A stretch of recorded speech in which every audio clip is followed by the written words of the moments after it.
Start destroying Battlefront as the ship. Take out those defenses while our bombers don't stand a chance. Imperial cruisers are defending the docks. We need them taken out.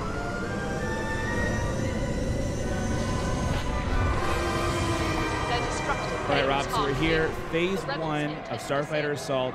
What is the objective? Well, you can see the rebels need to take down the Imperial defenses. That's the turrets and the Imperial light cruisers need to be destroyed. And then the Empire, all they have to do is just make sure that they take out the rebel scum. That's right, just defend. Just like that right there. Wow. Boom, an A-Wing getting blown out of the sky by Narwhal Dave. So this is a new ship that we've never seen before in Star Wars Battlefront, the TIE Bomber. What is this class and what does it do? Yeah, it's our new bomber class. It's heavily armored and armed to the teeth. Really great for taking down objectives.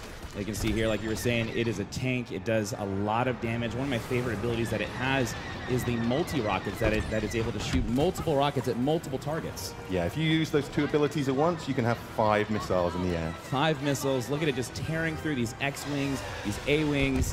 It's just getting the job done. Now here's another ship that we've seen before in Battlefront, but it's been reworked. It's a little different. This is the A-Wing, and it falls within the Interceptor class. How does it work, Rob? Well, it is the Interceptor class. It's fast and agile. It wasn't agile enough, though, unfortunately, getting taken out. It's a bit of a glass cannon. It is most definitely a glass cannon. Now we have the Y-Wing, which is the bomber class, but for the rebels. How is it a little different from the TIE bomber that's right on its tail? I don't even think he knows he's there. He's attacking for the rebels. It's a Y-Wing. He's doing a bombing run, but no more. Now, Rob, we've seen a lot of ships flying around, the X-Wing and the TIE Fighter, definitely iconic ships in the Star Wars universe. Where do those fall into all of this? So they're a balanced class. They're quite good at dogfighting. Also, they can take on objectives. So they're kind of flexible. Flexible, but not flexible enough. Tommy T taking out these X-Wings. He's going ham right now, again, in that TIE bomber. He's going to work. There is Narwhal Dave. No, he was in the Y-Wing, and he just got rammed by a TIE bomber. Sorry, Dave. That's not cool. Not at all. Now, the Rebels are definitely doing a lot of work right now. They are melting through those Imperial light cruisers. Those, as you can see, X-Wing, like you said before, it's there to take out those objectives, and the X-Wing is just melting through it. 15% left on this first phase. It looks like this Imperial light cruiser is definitely going to go down. Boom! Here it goes. See you later, dude. He's gone. He's out of here.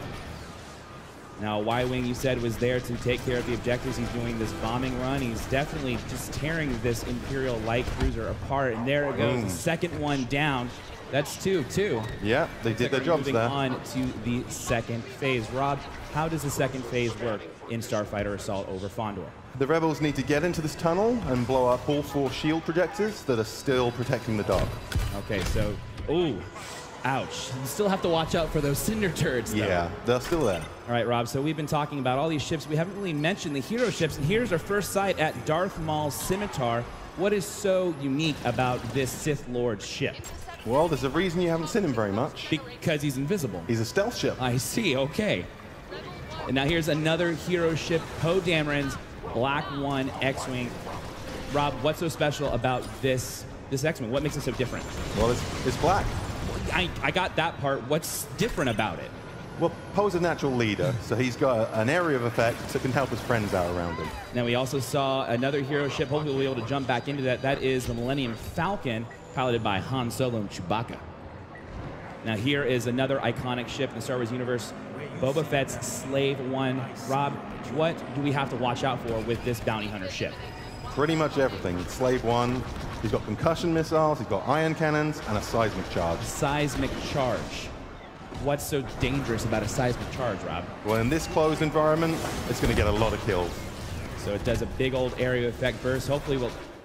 That's it. That's the big noise. Old boom. That was it. So he's definitely doing his job. He's using that mine to his objective, just trying to blow everybody apart that's trying to attack those shield generators. Now here we see Jack Frags piloting Darth Maul's Scimitar. He is just tearing everyone apart. You see he was taking some damage. He cloaked. He's using his targeting computer, and he also has those torpedoes to his advantage. He's doing great work. He's doing really, really well right now, just tearing everything apart. He's just going through, destroying those rebel scum. But you have to watch out for Star Wars Battlefront updates. Who's in the Y-Wing, taking him out, and he does! Takes out Darth Maul's scimitar and also goes after that Imperial bomber as well. Now, there's not much left on the shield projector, but we do see Han Solo's Millennium Falcon for the first time up close and personal. Rob, what do we have to look for with the Millennium Falcon? You can see right here, Hans Falcon's taking an awful lot of damage, and that's what he's great at. He's a brawler. Brawler indeed. He's a big tank. He's got what looks like the entire Imperial fleet chasing after him. He is just doing what a tank should be doing.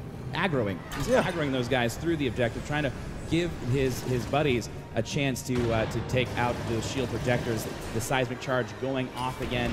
Got the Y-Wings doing the bombing runs, taking out the shield projectors so they can move on to the next phase.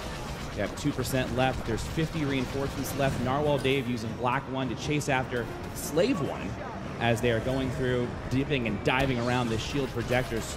Unfortunately, it doesn't look like he's going to be able to take out Slave 1. The Rebels should still have this. The Rebels, I think so. They've got 40 reinforcements left, 2% left on the shield projectors. I think they're going to get it. Now we're getting a better look at Han Solo's Millennium Falcon. You see he's got some really cool abilities at his disposal as well. But we got Battlefield France doing what seems to be the last and final strafing run on the shield projectors. And he does end up taking them out, taking the Rebels to the third and final phase. Now, Rob, let's do a quick recap. We had phase 1, where the Rebels had to destroy the Imperial light cruisers. Then in phase 2, they had to destroy the shield projectors. And now we get to move on to phase 3. What's that all about?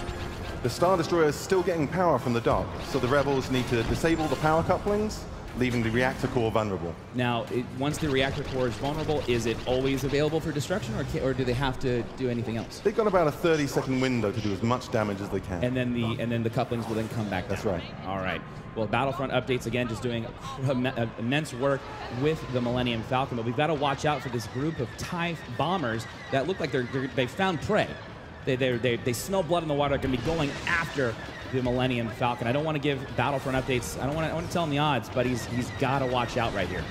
He is a tank, but 2 bombers on him, I'm not so sure. I mean, that's about 10 rockets. I mean, I'm not the best at math. I think that's 10 rockets that he has to watch out for.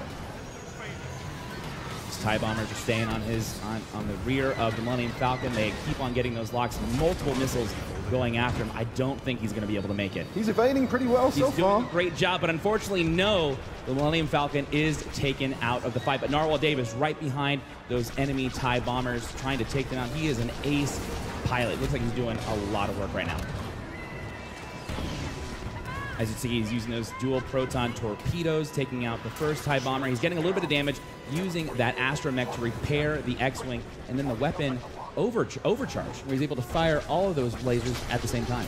4 at the same time. Yeah, and unfortunately, he was trying to go after Slave 1, but wasn't able to do it. The power couplings have been disabled. The Rebels are doing a lot of damage to the reactor, but it doesn't look like there's enough. They have been re-enabled, and it looks like the Rebels are going to have to go back and try to get those couplings off of the... They'll get another chance. They will get another chance. That Millennium Falcon is doing a lot of work. Now, this is something we haven't really seen yet, Rob, is those Corvettes that have been kind of floating around doing some damage to the Empire. Let's talk a little bit about those. Well, I think that was the problem. The Empire didn't see them in phase 1, and now they're in phase 3, and it could be a lot of trouble for them. So these Corvettes are AI-controlled ships, and they are able to help the Rebels push through the different phases. That's right. They'll creep through the levels, doing damage to starfighters and objectives. You know, we're back on board with Narwhal Dave, who's in the X-Wing, and he is an amazing pilot. He is handling that X-Wing so well. Rob, you guys have done a fantastic job just rebuilding the controls for these starships. Yep, we rebuilt them all from the ground up, and they're all unique, every ship. That is so awesome. Again, back on board the Millennium Falcon, taking out those cinder turrets. It looks like the power couplings have been disabled again. The reactor core is going down, and that's it. It's been melted away. The Star Destroyer is gone. Victory for the Rebels. Fall back. Our defenses failed. We have a considerable setback.